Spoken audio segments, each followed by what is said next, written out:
jaa nasrullah wal fath, bila datang pertolongan Allah dan kemenangan.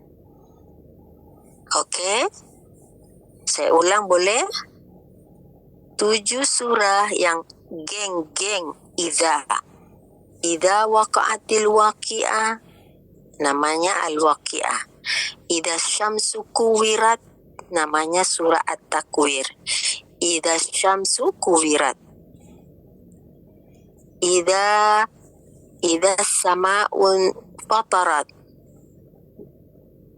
bila langit terbelah, surah Infitar. Idza sama'un syaqqat, apabila langit terpecah.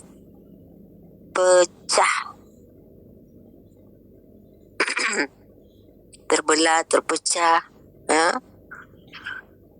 Dan satu lagi, idza zulzilatil ardu zilzalaha, itulah surah Al-Zalzalah.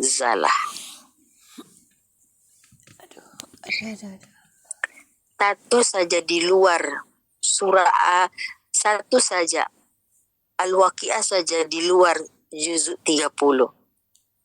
Semua yang saya sebut empat tadi yang hari kiamat semua masuk dalam juzuk Ammah juzuk 30. Kemudian satu lagi yang bukan tentang hari kiamat, ada 2, yakni surah Al-Munafiqun, idza ja'akal munafiqun, dan idza ja'a nasrullahi wal fath. Itulah 7 surah yang dimulakan dengan idza. 5 di antaranya mempunyai perkhabaran tentang hari kiamat. Apa maksud di sebalik idza? Maksud di sebalik idza ialah peristiwa yang disebut selepas idza itu apa? As-sama'un syaqqat, asy-syamsu kuwirat,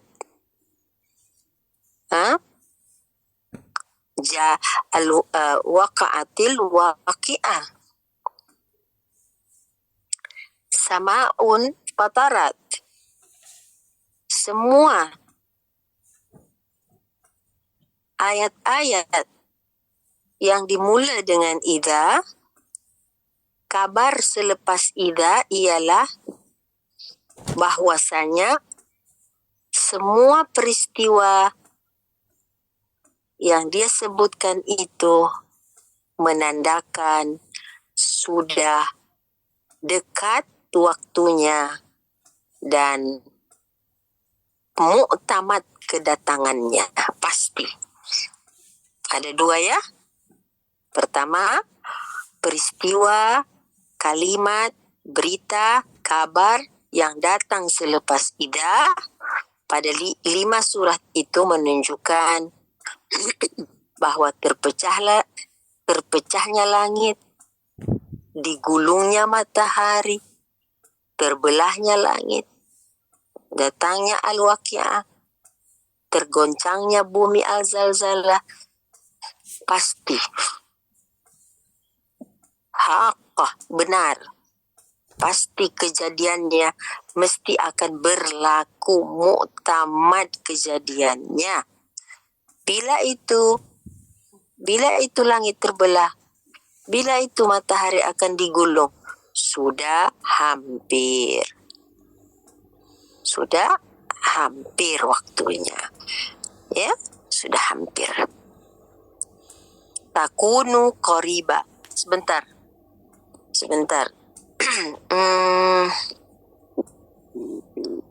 Saya selalu lupa ayat ni. Kejap ibu-ibu. Nah, sudah.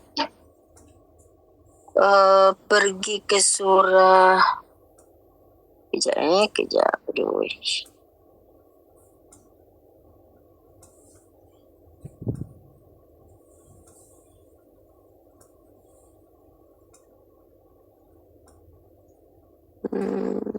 Okey.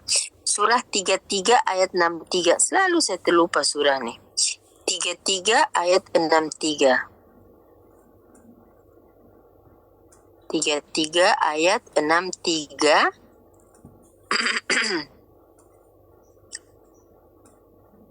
A'udzu billahi minasy syaithanir rajim.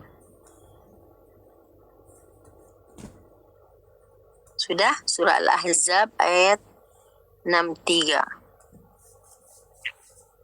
Yas'alukan nas.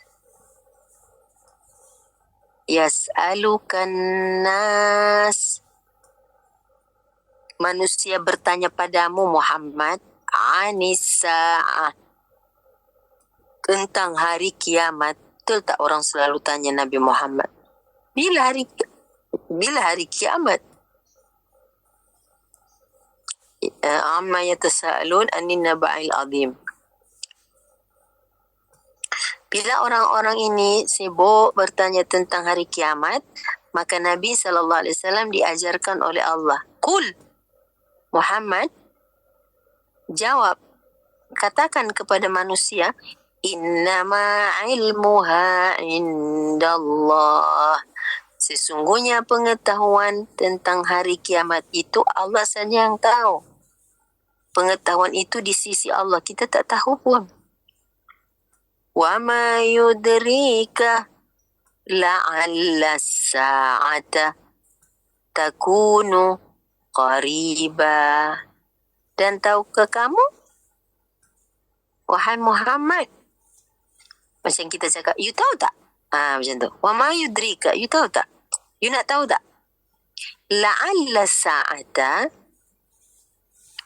sa'ata, boleh jadi kedatangan hari kiamat itu takunu qariba. Qariba artinya qarib, dekat. Sudah dekat.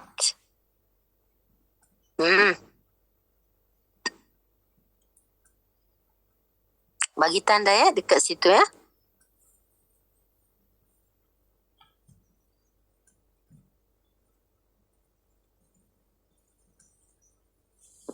Bagi tanda di situ. Satu lagi surah An-Naba, Ibu. Inna anzarnakum adzaban qariba. Sesungguhnya azab yang dijanjikan oleh Allah untuk kamu, wahai manusia yang kafir, yang kufur, qariban, sudah dekat. Sudah dekat.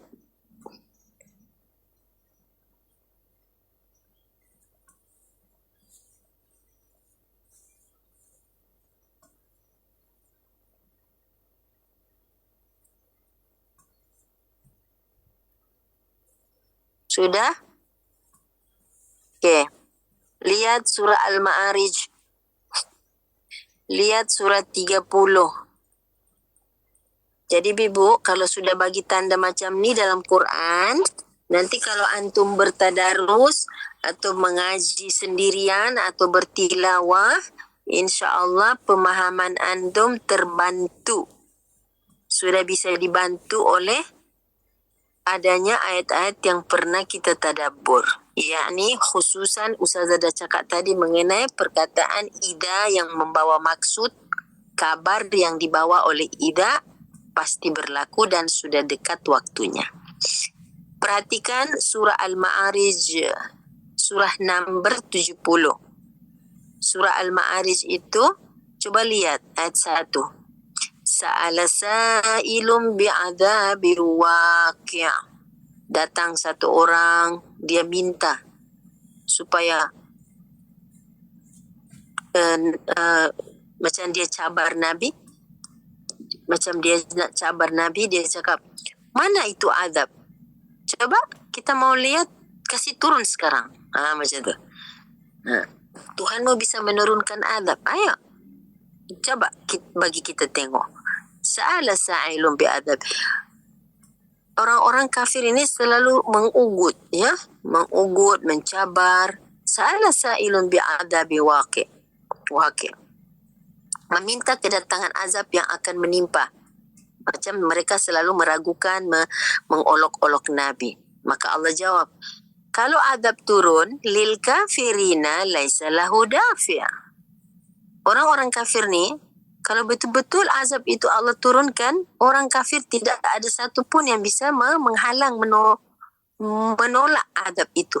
Sebab apa? Dia datang minallahi dzil ma'arij.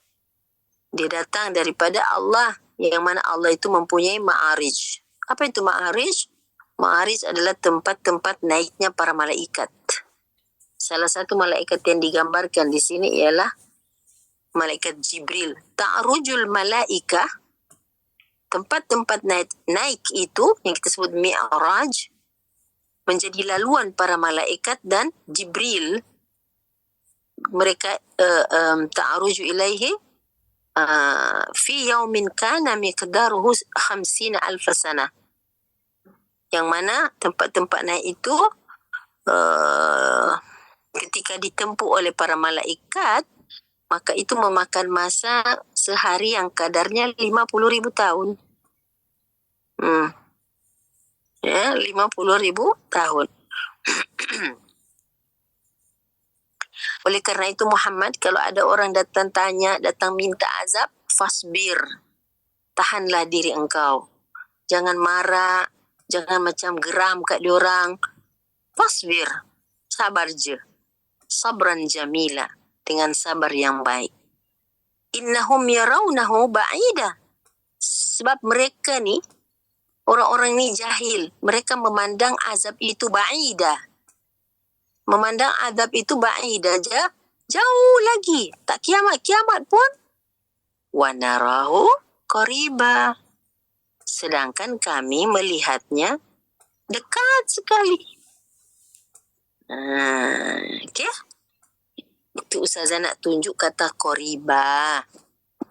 Menerangkan tentang ayat yang lain kepada ayat yang kita bicarakan tadi. Okey, kita kembali semula kepada surah Al-Infitar. Idza sama'un Al-Insyiqaq. Idza sama'un syaqqat. Ingat, ketika langit syaqqat, terbelah. Macam pernah dalam salah satu mukjizat Nabi Muhammad SAW, Nabi itu membelah bulan. Membelah bulan dalam surah Al-Qamar. Iqtarabatis sa'ah wan syaqqal qamar. Sudah dekat waktunya hari akan kiamat dan terbelahlah bulan. Ya, bulan. Baik, insyaqqat artinya terbelah. Ibu, kita tak tahu macam mana langit itu. Kita tahu terbelah. Bola terbelah dua. Ada benda depan mata terbelah dua. Kita tahu terbelah dua. Satu belah kanan, satu belah kiri. Satu belah atas, satu belah bawah. Kita belah tembikai. Terbelah tu kita tahu.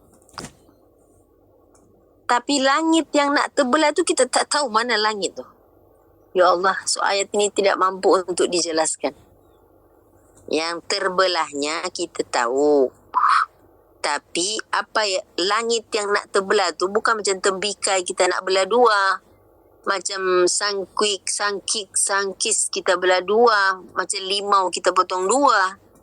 Tapi begitulah langit itu akan terbelah. Jadi yang Allah izinkan kita tahu dan lihat terbelahnya. Yang si langit itu, siapa pernah tengok langit? Tak ada orang pernah tengok langit. Sebab yang kita tengok ke atas itu sesuatu yang tinggi.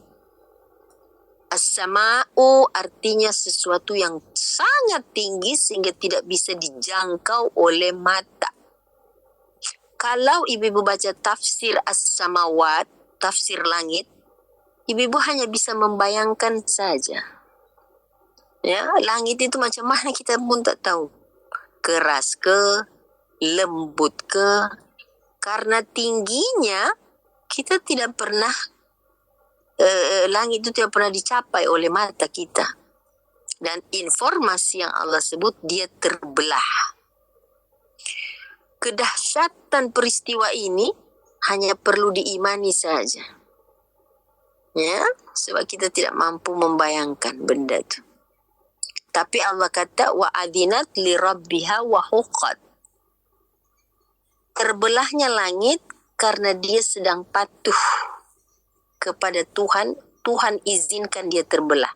Ialah atas izin Tuhan terbelahlah dia. Walaupun kita bisa lihat atau tak bisa lihat. Tidak harus syaratnya kita lihat langit dan dia terbelah. Sebab itu informasi semacam ini hanya mampu diimani. Bukan diakali. Ya kan? Tidak perlu dimasukkan dalam akal kita. Sebab kita tidak bisa membayangkan. Sebagaimana kita tidak bisa membayangkan bagaimanakah kejadian kita bila Allah kata, kamu itu dicipta daripada tanah. Boleh tak kita bayangkan tanah itu macam mana? Atau ada lagi ayat mengatakan kamu daripada ma'im mahin, air, setitik air mani. Ibu-ibu ambil air mani itu, ibu-ibu tengok kita kat situ. Macam tak kena aja. Memanglah kita macam mana proses kita tu jadi dalam perut ibu tu? Coba. Macam mana tu? Teknologi secanggih mana tak dapat. Kita boleh tengok proses dia tu. Proses kita boleh tengok. Kita melakukannya. Memanjutkan air. Terjadi perkembangbiakan. Kita hanya bisa melihat saja. Bagaimana dia bisa berlaku, itu semua adinat. Adinat. Allah izin dan dia patuh kepada Allah. Subhanallah. Adinat li rabbiha wa huqqat, dan pasti. Hakikatnya mesti dia terbelah atas izin Allah. Kemudian ayat ketiga, wa idzal ardu muddat. Begitu juga bumi yang tadinya bumi kan ada gunung-gunungnya, ada dataran rendah, dataran tinggi, semuanya muddat. Muddat artinya rata. Muddat artinya rata.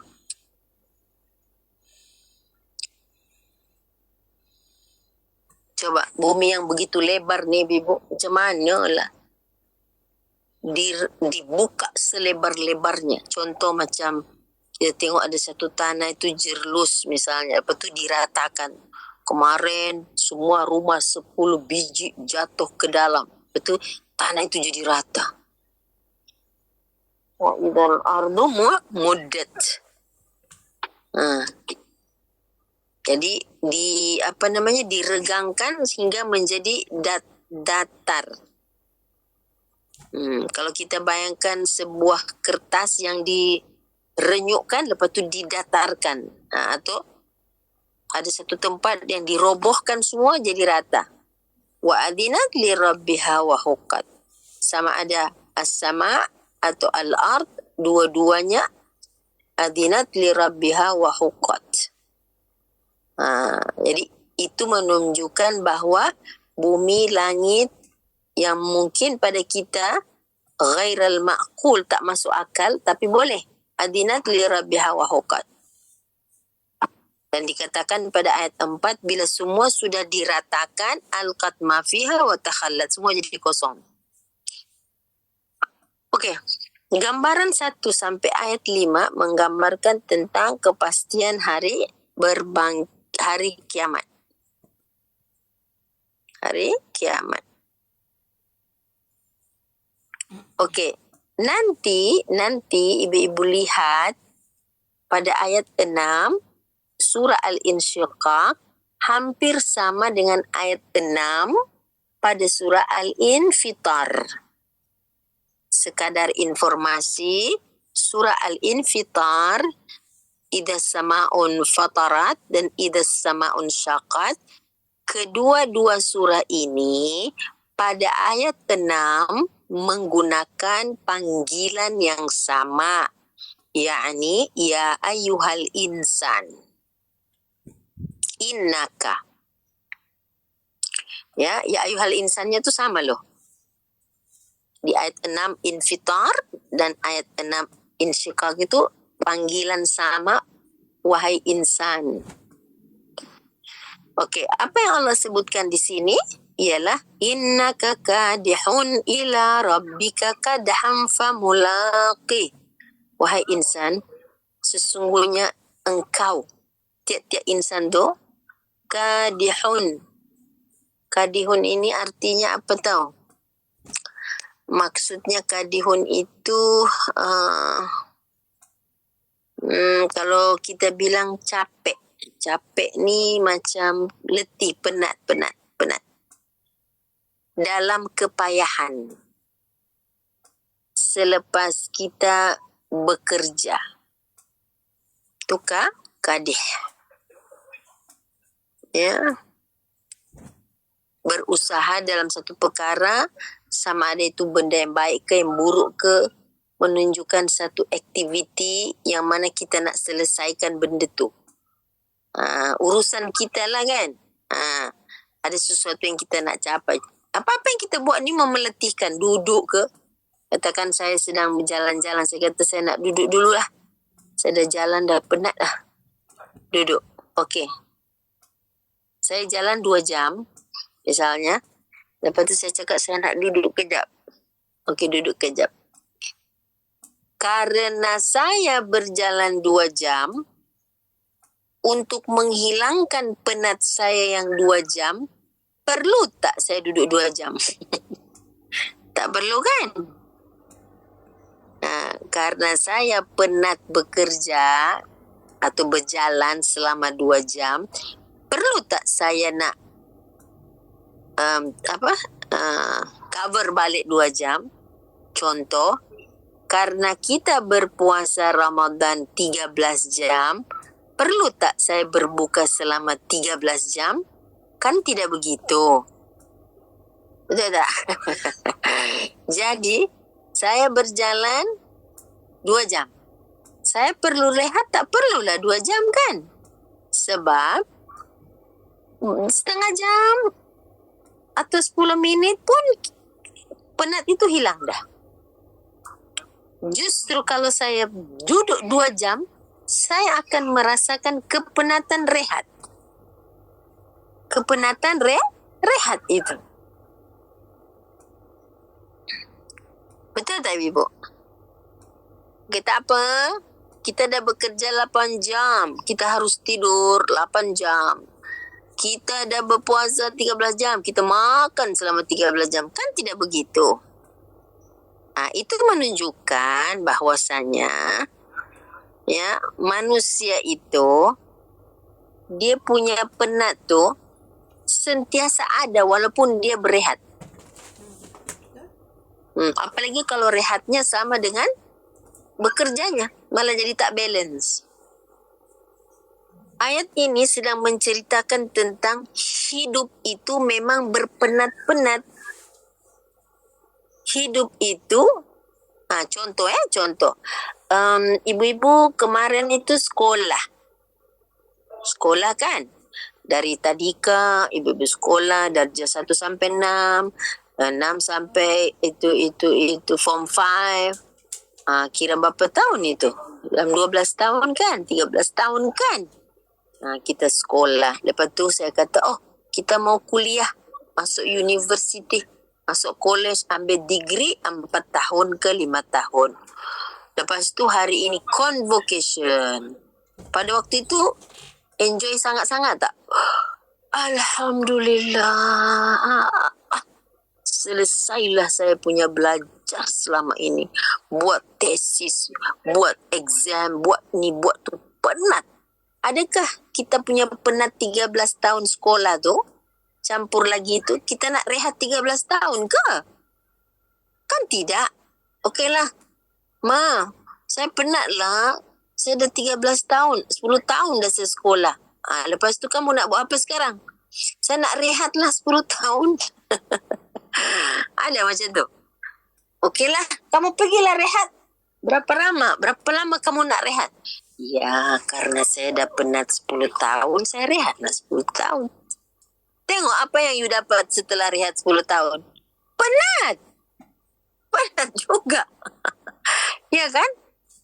Tambah penat. Sebab penat pikiran tak ada buat apa. Tengok kita macam dulu, masa COVID dulu. Allah suruh kita rehat, lagi penat tu tak? Lagi banyak komplain. Jadi, selepas seseorang itu selesai berkuliah, mendapat gelaran, ambil degree, dia sedang plan untuk masuk ke peringkat bekerja. Betul tak? Adakah selepas dia bekerja, dia seronok, dia dapat degree, dia dapat title, dia bersekolah, hari pertama dia kerja sebagai pegawai bank atau sebagai cikgu atau sebagai doktor atau sebagai engineer. Hari pertama pun dia dah penat juga. Betul tak? Dia dah penat dah hari pertama bekerja. Hari pertama, hari kedua, dah 1 tahun saya kerja. Dah 2 tahun saya kerja. Dah 3 tahun. Saya kena naik pangkat ni. Untuk berusaha naik pangkat, dia kadehon. Dia berusaha naik tu pun, dia penat juga. Pergi ikut kursus. Okeylah, saya nak ambil cuti. Ketika dia minta cuti dari bosnya, bosnya kata, okey, cuti kamu setahun tu ada banyak ni. Saya ambil seminggu. Dia pun pergi bercuti lah seminggu dengan keluarganya ke, dengan temannya ke. Balik cuti, macam mana you punya cuti? Seronok penat lah. Dia cakap penat. Itulah saya sedang menerangkan tentang kata kadih. Innaka kadihun ya ayyuhal insan. Innaka kadihun. Faham betul-betul kata kadihun. Jadi kalau kadihun itu yang ibu baca macam ni, ibu tak faham. Tapi kalau saya dah bagi contoh, memanglah hidup itu penat. You kerja lama-lama penat, you rehat lama-lama pun penat. Tu kadih. Tu arti kadih. Tapi macam mana pun penatmu berbuat baik atau penatmu berbuat tidak baik, dua-dua itu sedang membawamu kepada ila rabbika. You siap, you tak siap, you sedang on the way dibawa oleh siang dan malam menuju Tuhan. Tuhanmu, Rabbika. Sebab itu para ulama berkata siang dan malam ni adalah kenderaan. Kamu tahu tak siang ni apa? Kamu tahu tak malam ni apa? Malam dan siang adalah 2 kenderaan. Ibarat 2 kenderaan yang membawamu menuju Tuhan. Malam ganti, siang ganti, malam ganti. Macam roda. Macam roda yang berputar. Walaupun jam dinding kita 4 segi, tapi putaran tetap bulatan. Betul tak? Siapa yang di rumahnya tak ada jam bulat? Jam dia 4 segi. Tapi jarum tu berjalan bulat kan? Itulah malam. Itulah siang. Dia tak ada jalan 4 segi kan? Bulat kan? Tu jarum jam tu. Dia bulat kan? Ada tak? Saya tak pernah tengok pula kalau jam tu dia macam tu 4 segi. Tak ada kan? Dia mesti bulat macam tu. Jadi itulah luar biasa ya. Allah berikan ilham pada para ulama ni ya. Malam dan siang itu adalah ibarat roda kenderaan yang membawamu menuju kepada Tuhan. Masya Allah. Tiba-tiba kita dah tua dah. Tiba-tiba yang kecil dah remaja. Remaja dah dewasa. Dewasa menuju tua. Tua habis cerita. Keadaan meletihkan hidup ini. Anak-anak rasa penat walaupun main. Mak-mak bekerja penat. Santai-santai penat. Tak apalah. Famula, okey. Kamu akan jumpa juga Tuhan. Di situlah berhenti kepenatanmu. Yang bisa menghentikan kepenatanmu ialah bila sudah sampai tujuanmu berjumpa dengan Sang Pencipta. Tak apa. Buat dosa penat.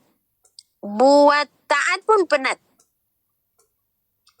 Saya nak solat satu hari 50 rakaat. Penat juga. Jadi pilihlah penat yang bernilai syurgawi. Saya nak tidur satu hari bukan 12 jam. 25 jam, 24 jam saya tidur je. Penat juga. Saya nak makan satu hari 10 jam. Penat juga. Itulah kadihun. Silahkan memilih penat yang bernilai syurgawi.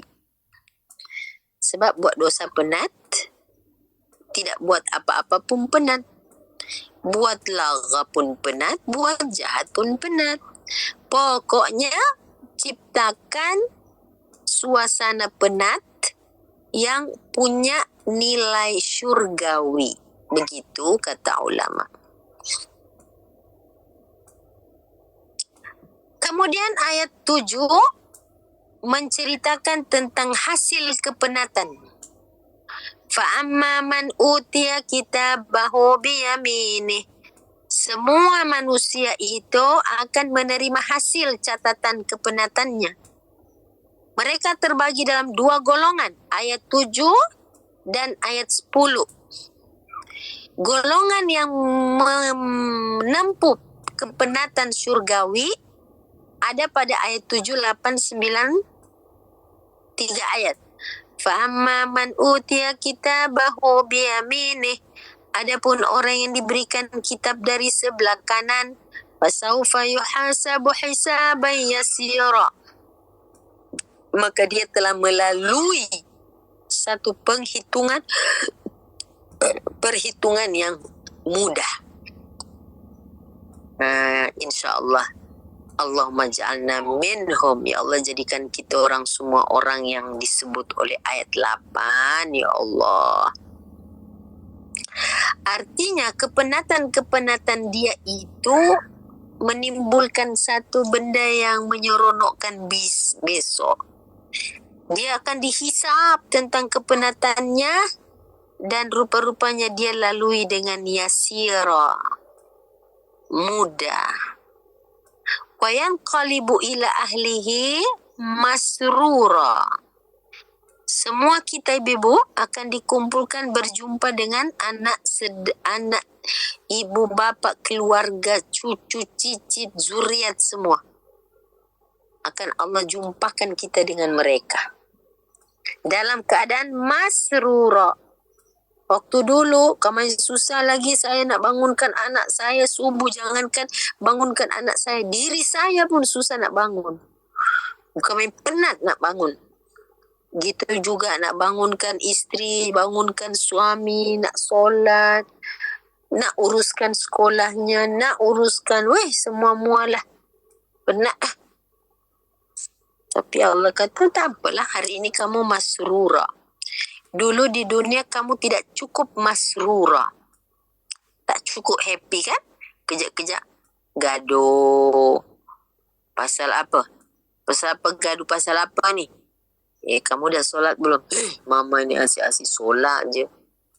Mama pun geram. Aku tanya ni kamu supaya aku tak nak kamu celaka di akhirat, kamu marah saya. Tersinggung perasaan ibu atau ayah. Betul tak? Menjaga hati anak-anaknya. Anak-anak pula penat bila dia dengar tiap-tiap hari mak bapak tanya solat. Maksudnya taklah happy sakan. Yalah, nak kena menjalankan hukum hakam, kena puasa, kalau ada hutang bayar puasa itu, kalau ada hutang solat kena qada, tutup aurat, jaga pergaulan. Penatlah. Kita tengok anak kita, kenapa pakai baju macam ni? Kata tutup aurat tapi nampak. Ganti baju tu, tukar baju. Kita pula bergaduh dengan anak kita.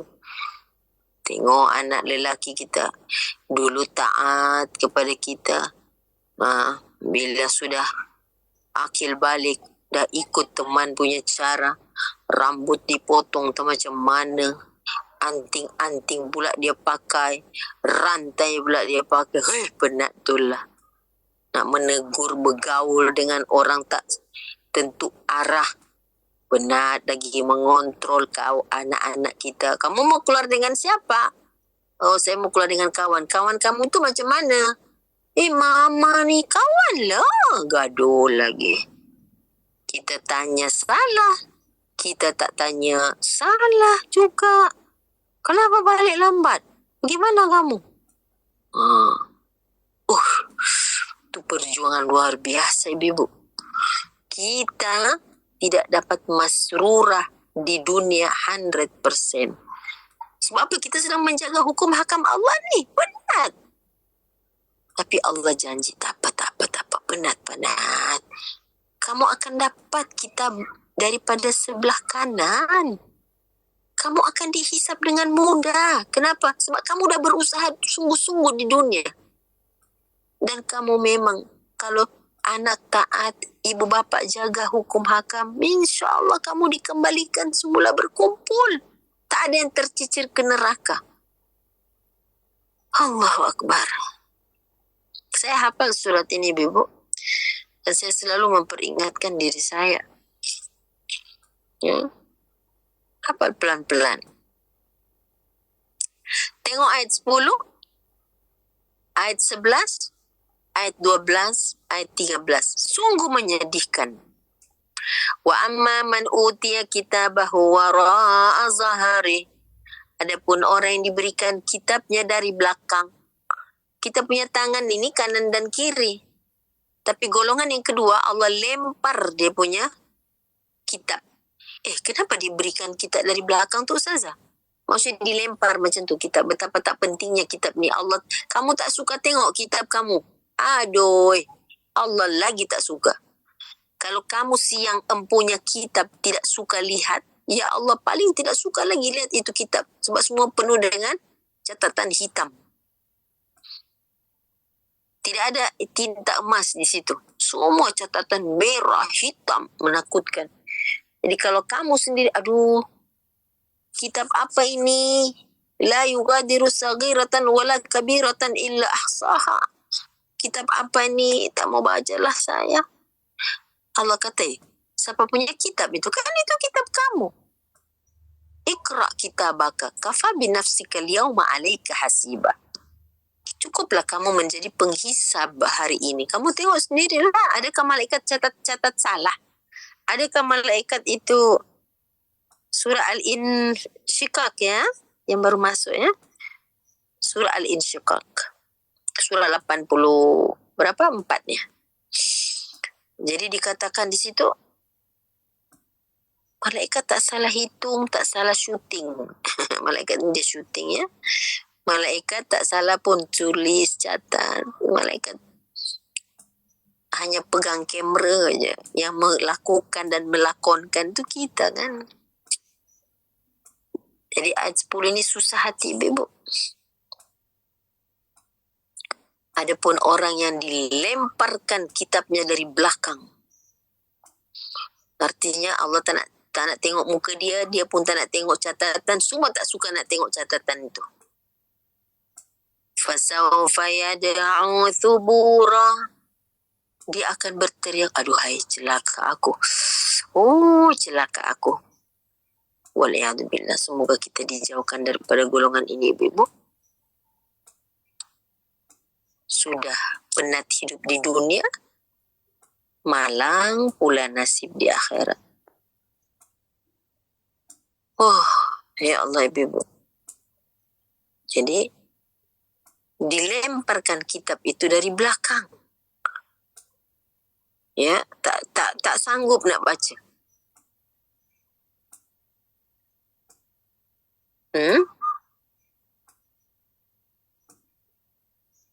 Ada yang berkata, tangan kanan mereka telah diikat dan tangan kiri juga diikat ke belakang.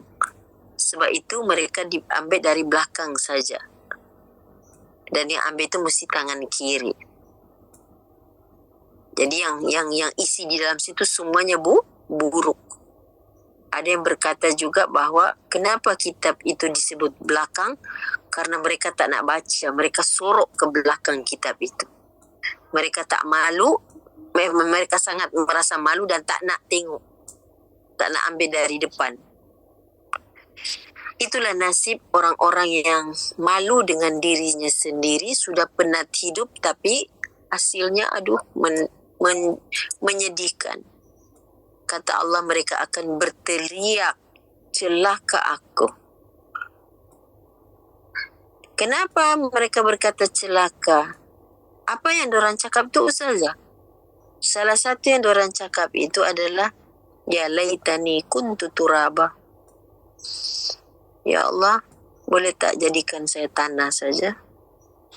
Saya tak nak tengok kitab ni. Saya nak macam kucing-kucing tu. Saya nak macam kuda-kuda tu. Saya macam harimau tu jadi tanah semua.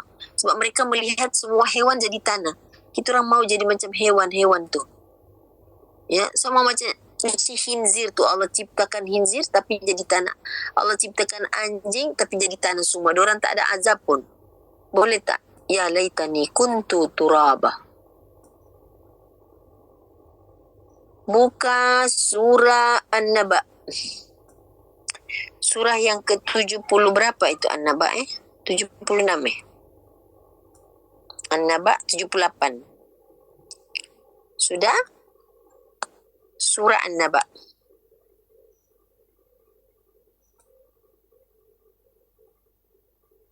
Surah An-Naba, surah 78, bagian bawah sekali. Ayat 40. Ayat terakhir ya. Inna anzarnakum adaban qariba. Sesungguhnya kami telah memperingatkan kepadamu hai orang-orang yang kafir, khususnya ya, yang ingkar akan datangnya adaban qariba. Adaban qariba, adab yang sudah dekat. Di mana hari itu ialah yauma yanzurul mar'u ma qaddamat yada. Hari di mana seseorang akan melihat dengan jelas apa yang sudah dia pernah buat di dunia. Ma qaddamat. Apa yang jadi priority dia waktu dia hidup. Qaddamat ini something yang dia prioritikan dalam hidup itu. Jadi sebab itu ulama sebut kalau ada azan, ada pekerjaan, cepatlah sembahyang dulu baru bekerja itu dilanjutkan. Janganlah selesaikan pekerjaan sampai habis waktu solat. Waktu solat, kamu pun bukan solat 400 rakaat. Kamu pun cuma solatnya 4 rakaat. Itu pun sekejap je.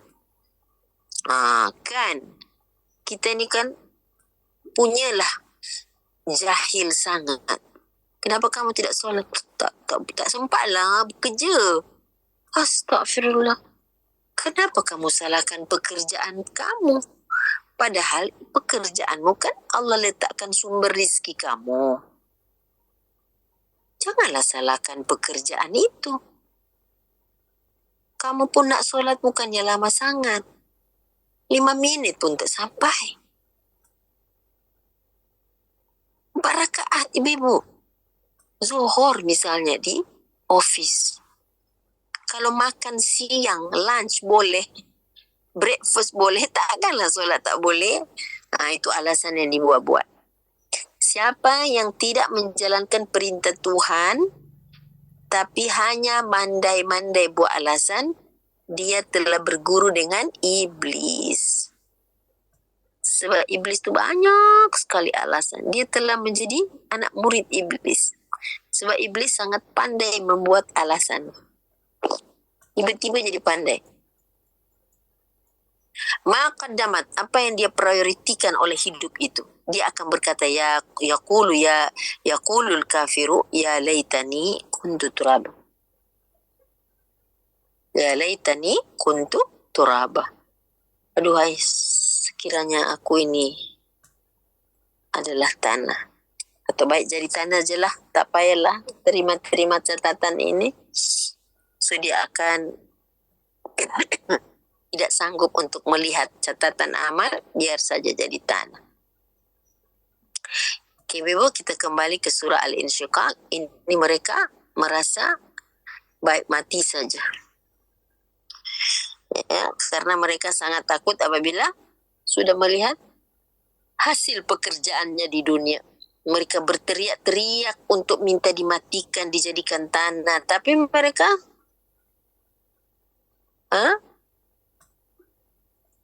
hanya minta kepada malaikat. Malaikat bukan ada kuasa, Ibu. Allah sudah menetapkan mereka tidak akan terus dimatikan, tapi akan dimasukkan ke neraka untuk diadab.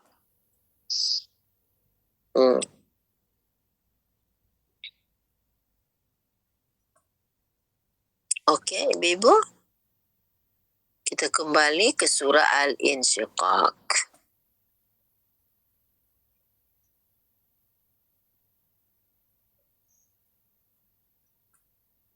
Fasawfa yad'u thubura wa yasla sa'ira. Dan alamat mereka pasti ke sa'ir. Sa'ir ini apa ya? Sa'ir ini salah satu neraka yang digambarkan apa sa'ir? Neraka yang apinya menjulang tinggi. Saya teringat satu surah, Ibu. Sekejap ada satu bukan. Bukan, itu sakar. Itu neraka sakar untuk orang yang tak solat tu kan. Okey, tak payah tengok surah tu. Yasla sa'ira artinya api yang menjulang tinggi. Ketika itulah mereka minta untuk tidak sanggup menerimanya dan tidak sanggup menghadapinya. Mereka nak minta mati saja. Ya. Dan ibu-ibu, Ustazah, kalau orang tu tak nak masuk neraka, macam mana dia enggan pergi situ? Dia lari? Tak boleh lari, ibu-ibu. Sebab dikatakan neraka itu mempunyai lidah. Neraka itu mempunyai gerakan dan bisa menyambar mereka. Macam tangan bisa ambil macam tu. Jadi larilah sejauh mungkin. Neraka akan mencapainya. Wa yasla sa'ira. Kenapa mereka macam itu? Kenapa mereka sampai begitu sangat dipunish oleh Allah? Jawabannya sudah ada di sini. Jawabannya apa? Jawabannya ialah innahu kana fi ahlihi masrura. Sesungguhnya dia dulu di dunia gembira sakan bersama keluarganya. Kalau keluarganya buat jelek, buat dosa, buat apa, biar je, tak apa, masih muda lagi, nanti dia tobatlah. Tak apa, relax lah. Macam tu. Tak kisah. Ya? Tak kisah akan hukum hakam Allah. Gembira sangat. Ya? Orang-orang kafir, orang-orang ingkar, mana diorang kisah tentang hukum hakam? Jadi seronok. Jadi bila satu family tu buat kerja yang tak elok, rasanya benar semua. Cuba kalau ada satu orang solat, yang lain tak solat, mungkin yang satu orang ni bising, bergaduh. Tapi kalau semua ramai-ramai tak solat, apa okey, mak tak solat, ayah pun okey, abang pun okey, akhirnya satu family tak solat. Mereka dimasukkan ke dalam neraka dulu semasa di dunia, sama-sama sentiasa gembira sama-sama. Mereka punya geng-geng, tak payah jaga iman, tak payah jaga amal. Yalah, kalau satu family dah buat benda yang mungkar, sudah tidak ada amar ma'ruf lagi, mara mereka, seperti kebiasaan orang-orang kafir, mereka mengejek-ngejek orang mukmin. Alim sangat. Macam tu kan.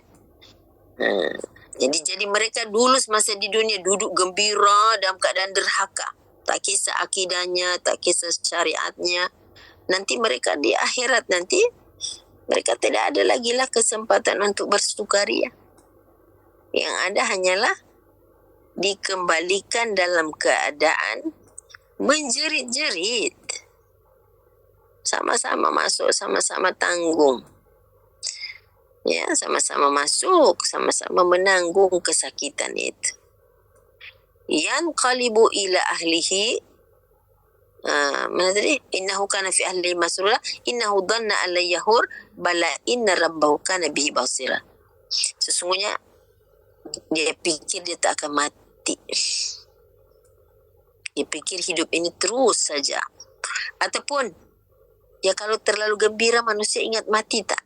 Banyak ketawa, dah mati dah hati. Tidak ada zikrullah di situ. Tidak ada amar ma'ruf tu hilang. Bila kalau cerita mati, tak payah cerita mati lah, cerita yang lain lah. Janganlah cerita yang menakutkan, yang enjoy, yang relax, yang ketawa, yang seronok. Bila cerita pasal sakit mati ni semua, tak payahlah cerita benda lain, boleh tak? Jadi akhirnya hidupnya begitu sajalah. Nilai-nilai keakhiratan tu hilang semua. Hidup yang tanpa akhirat oriented. Di sini Allah kata innahu dhanna an la yahur, sesungguhnya dia sangka dia tidak akan kembali kepada Tuhan. Cita-cita mati semua tak naklah dengar. Ya, semua nak cerita enak-enak je. Bala inna rabbahu kana bihi basira. Sesungguhnya apa yang mereka buat, bahkan Allah Maha melihat.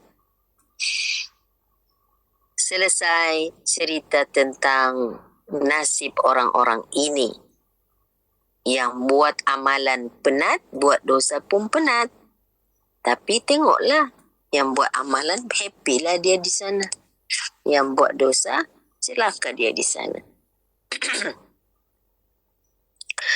Dalam ayat 16 sampai ayat selanjutnya tu, ya, sampai ayat 25 dia ada cerita lain.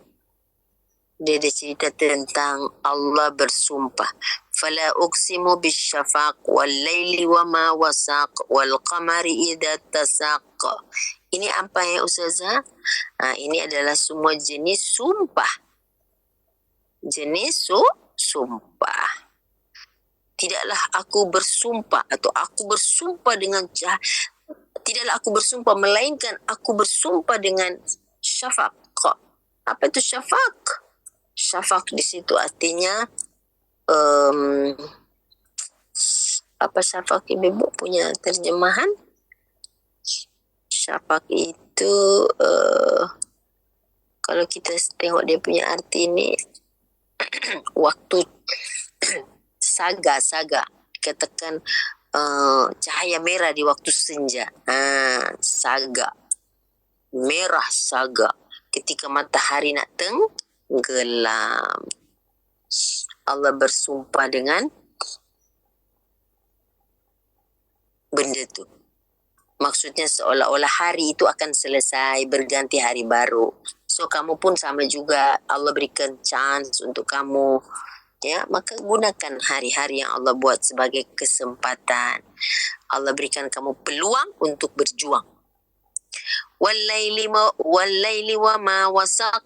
Bila matahari tenggelam di waktu senja, datanglah lail, datanglah malam. Semua terselubung dengan adanya malam.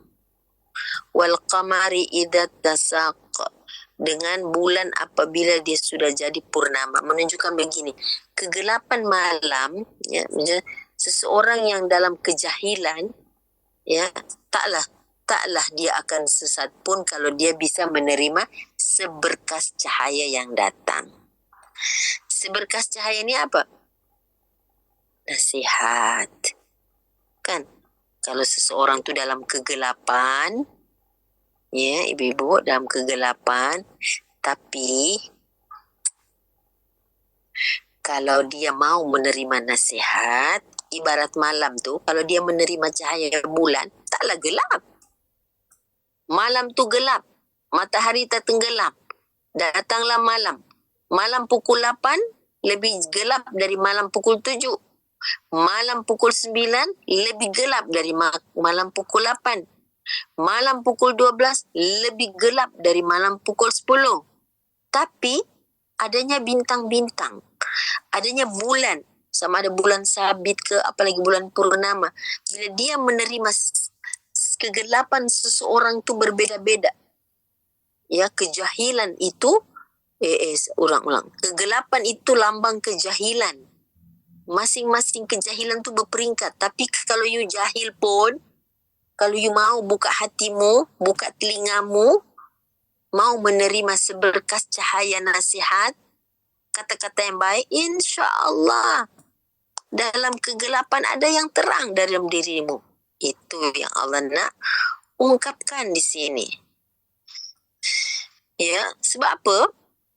Kalau seseorang itu dalam kegelapan di waktu muda, terus dia memelihara kegelapannya di waktu remaja, terus kegelapannya dia pelihara sewaktu dewasa, akhirnya dia tua bersama dengan kegelapan itu, apa jadi agak-agak Apa jadi agak-agak? Dia dah nak masuk di alam barzah yang gelap. Dia masuk ke alam barzah tanpa cahaya iman.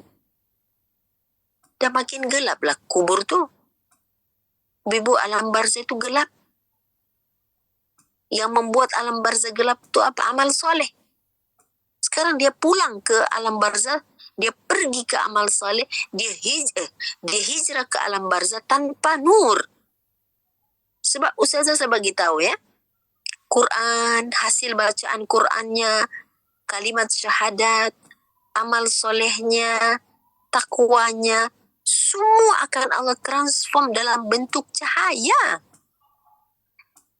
Kenapa perlu cahaya di dunia? Sebab alam yang kita akan lalui gelap. Dalam alam rahim gelap, alam dunia ini gelap kalau tidak ada cahaya ilmu, cahaya wahyu. Walaupun kamu ada 1000 watt di dalam rumahmu, tanpa kamu ada solat, tanpa kamu ada iman, niscaya kamu still in gelap. Still in kegelapan. Dalam zulumat. Dan yang paling gelap di muka bumi adalah syirik. Inna syirka la zulmun azim, dalam surah Luqman ayat 12, 13, 14. Tengok situ tentang syirik. Luqman Al-Hakim menasihati anaknya, la tusyrik billah. Jangan syirikkan Tuhan. Sebab inna syirka la zulmun azim. Kamu tahu tak kegelapan yang paling teruk sekali di muka bumi ketika kamu syirik? Dan peringkat-peringkat kegelapan itu sentiasa berubah dari satu keadaan kepada keadaan yang lain. Begitu juga kamu, manusia. Muda kamu punya kegelapan sekian. Remaja di sini, ini muda belia, dewasa. Takkan kamu hidup bersama kegelapan? Jadi Allah kata di situ,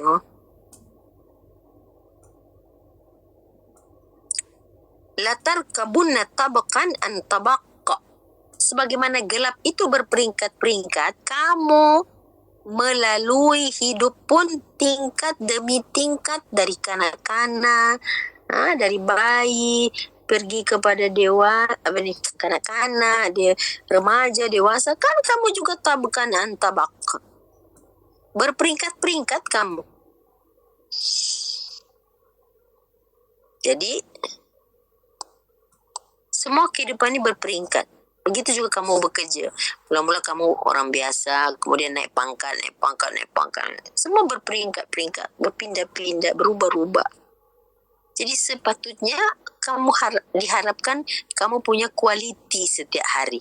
Macam baby, dia merangkak dulu kan? Merangkak, kemudian dia mulai pusing, kemudian dia mulai coba berdiri, kemudian berjalan, kemudian berlari, kemudian kan berperingkat itu, tabakan antabak. Sama dengan kita sekolah juga. Jadi bukan hanya secara lahiriah benda itu berperingkat, tapi iman pun sepatutnya seperti itu, pengetahuan pun seperti itu. Takkanlah kamu dah duduk di form 4, tapi kamu punya pengetahuan macam orang dalam darjah 6. Tak mungkin. Dia makin berperingkat, hidup itu maju ke depan. Jadi Allah sedang nak mengajar kita mengenai proses. Dan perubahan tidak bisa dihalang ibu-ibu. Akhirnya kamu akan famulaki, bertemu dengan Tuhan. Dan harus berdiri jawabkan semua jenis yang kamu lalui tadi itu, kehidupan itu. Dalam fasa-fasa itu, bertanggungjawab di masa selepas akil balik, di masa remaja, di masa dewasa, waktu itu kamu jadi pegawai, waktu itu kamu jadi anak remaja. Itu semua adalah fasa-fasa yang kamu kena jawab besok kepada Allah Subhanahu wa taala. Begitu juga peringkat akhiratnya, menunjukkan bahwa subhanallah, Quran ini sangat-sangat menyuruh kita apa namanya itu do your planning. Plankan apa yang kamu sedang laksanakan. Buat planning itu. Ya, sebab kamu akan berubah-ubah. Fama lahum la yu'minun. Las kamu dah nak hampir pada waktu tua, kamu dalam kegelapan yang teruk sekali sehingga kamu tidak beriman. Fama lahum la yu'minun. Wa idza quri'a 'alaihimul Qur'anu la yasjudun. Jika dibacakan aturan-aturan Allah, semua bangkang. Tidak ada satu pun yang mau tunduk. Balil ladina kafaru yukadzibun. Bahkan orang-orang yang kufur ini sentiasa mendustakan, mengolok-olokkan aturan-aturan Allah. Wallahu a'lamu bima yu'un. Sesungguhnya Allah sangat tahu apa yang mereka tak suka, yang mereka sembunyikan. Allah tahu. Dan akhirnya, fabashshirhum bi'adzabin alim. Orang-orang macam ni digembirakan, diberi berita gembira dengan azab alim. Azabin alim bermakna Allah Maha Pengampun. Tapi kenapa kamu tidak dapat ampunan? Kalau separuh umurmu dalam kegelapan, Allah cakap tubu ilallahi taubatan nasuha. Marilah, tobatlah kepada Allah sebab Allah itu Ghafurur Rahim. Tapi orang tu tak nak, dia enggan, dia bangkang, dia melawan, dia menghina, dia mengolok-olok. Diazab dengan azab yang alim. Alim ni bukan mengenai kulit tapi mengenai jiwa. Patutnya aku ini tak dapat azab sebab Tuhan tu maha baik. Tuhan itu maha pengampun. Kenapa aku tak dapat? Bukan Tuhan sudah kehabisan sifat pengampunnya, tapi kerana kita yang enggan mendatangi Allah dengan sifat penyesalan. Kecuali illal ladina amanu, orang-orang yang mau tundukkan hawa nafsunya dengan keimanan, wa amilus salihat lahum ajrun ghairu mamnun. Untuk mereka berita gembira, yakni reward yang tidak putus-putusnya, pahala yang mereka akan dapat tanpa putus. Itulah ajrun ghairu mamnun. Selain mereka dimasukkan ke syurga, mereka tidak akan keluar selama-lamanya, kekal di situ, tidak berhenti-henti menerima nikmat Allah Subhanahu wa taala. Sekian pengajian hari ini. Semoga ibu-ibu berminat untuk menghafal surah Al-Insyiqaq ini sebagai tanda kasih sayang pada diri dan keluarga. Pastikan kita punya keluarga datang pada ayat 8, 9. Berapa tadi? 8, 9, 10 keluarga yang mendapat kitab 7, 8, 9. Bukanlah keluarga kita termasuk yang 10, 11, 12, 13, 14-nya itu yang celaka, orang yang celaka. 14-nya. Itulah saja, semoga berjinak-jinaklah untuk hafal ayat-ayat seperti ini sebab ayat-ayat ini bisa menjadi nasihat setiap hari untuk diri kita. Kita berbuat sesuatu itu karena wabidzalika umirtu. Bukan sebab kita ustazah, bukan sebab kita emak, bukan sebab kita cikgu, sebab wabidzalika umirtu. Karena begitulah aku diperintahkan oleh Allah untuk saling memberi tawasaw bil haq, tawasaw bis sabar, tawasaw bil marhamah. Berwasiat dalam kebenaran, kesabaran dan kasih sayang. Sekian. Assalamualaikum warahmatullahi wabarakatuh. Subhanakallahumma bihamdika asyhadu an la ilaha illa anta ya rabbi. Ya rabbi nastaghfiruka ya Allah. Nastaghfiruka wa natubu ilaih. Sallallahu alaihi wasallam Muhammad wa sallallahu alaihi wasallam. Innal insana lafi khusr illa alladziina aamanu wa 'amilus shalihaati tawassaw bil haqqi tawassaw bis sabr. Subhana rabbika rabbil izzati amma yasifun wa salamun alal mursalin walhamdulillahi. Syukran. Assalamualaikum warahmatullahi wabarakatuh. Jumpa lagi. Waalaikumsalam. Jazakallah khair Ustazah. Sama-sama. Assalamualaikum.